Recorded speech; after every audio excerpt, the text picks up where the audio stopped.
আমি রাজনীতিতে যারা উৎসাহী শিক্ষক সেই অংশকে বলবো, আপনাদের রাজনৈতিক দল করার অধিকার আছে।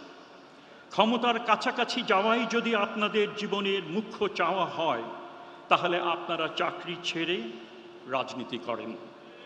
তাতে তাতে তাতে আপনাদের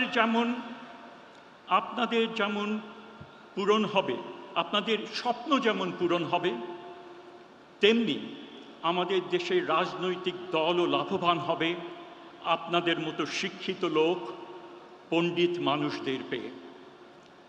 সাধারণভাবে আমি বলতে পারি, বিশ্ববিদ্যালয়গুলোতে বিপুল সংখ্যক জ্ঞান পিপাসু নীতিবান শিক্ষক রয়েছেন, যারা চান আত্মমর্যাদা নিয়ে এই মহান পেশায় নিয়োজিত থাকবেন, যারা চান যে অদম্য আশা এবং উদ্দীপনা নিয়ে গ্রামগঞ্জ থেকে মেধাবী তরুণ তরুণীরা বিদ্যা অর্জনের জন্য তাদের কাছে আসে এবং তাদের বাবা মা অনেক স্বপ্ন নিয়ে তাদের প্রাণের ধনকে পাঠান তাদের সেই প্রত্যাশার পরিপূর্ণ বিকাশ ঘটাতে, যারা চান বিশ্ববিদ্যালয়গুলো তাদের ঋত গৌরব ফিরে পাক।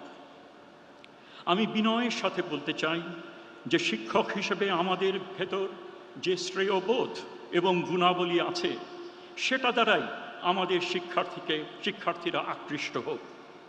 এটাই এখন উচ্চশিক্ষার জন্য জাতির সামনে বড় চ্যালেঞ্জ। দশকের পর দশক ধরে ন্যাক্কার দলীয়করণ, অপশাসন এবং অব্যবস্থাপনায় আমাদের শিক্ষা ব্যবস্থা প্রায় ভেঙে পড়েছে।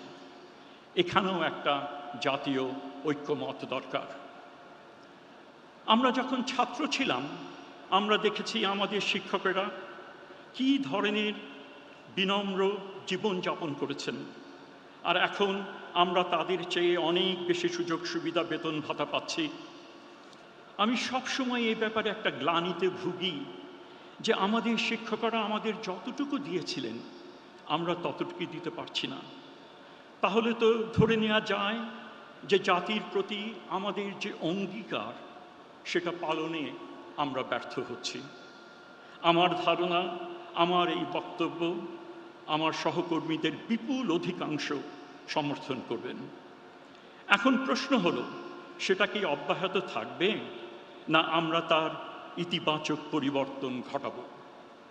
আমি শিক্ষা মন্ত্রণালয়ের দায়িত্বে যতদিন আছি, উচ্চশিক্ষা ব্যবস্থার মানোন্নয়নের জন্য যে কোনো প্রস্তাব নিয়ে আমার কাছে আসবেন। একই সাথে আমি বিনীতভাবে অনুরোধ করব, অন্য বিষয়গুলো নিয়ে আসবেন না। অন্য বিষয় নিয়ে এতগুলো বছর যখন আপনারা অপেক্ষা করতে পেরেছেন, তখন আর একটু অপেক্ষা করেন। আগামী বছর জানুয়ারি থেকে জুনের মধ্যে যখন রাজনৈতিক সরকার আসবে, তার কাছে যান। আজ তাই বিশ্ববিদ্যালয়ের শিক্ষকদের কাছে আমার আহ্বান, যে বৈষম্য বিরোধী নতুন বাংলাদেশ গড়ার স্বপ্নে বলীয়ান হয়ে তরুণ সমাজ জালেমের হাত থেকে পরিত্রাণ পাবার শেষ লড়াই লড়েছে, তাদের সেই স্বপ্ন বাস্তবায়নে আমরা আমাদের অঙ্গীকার যথাযথভাবে পালন করি।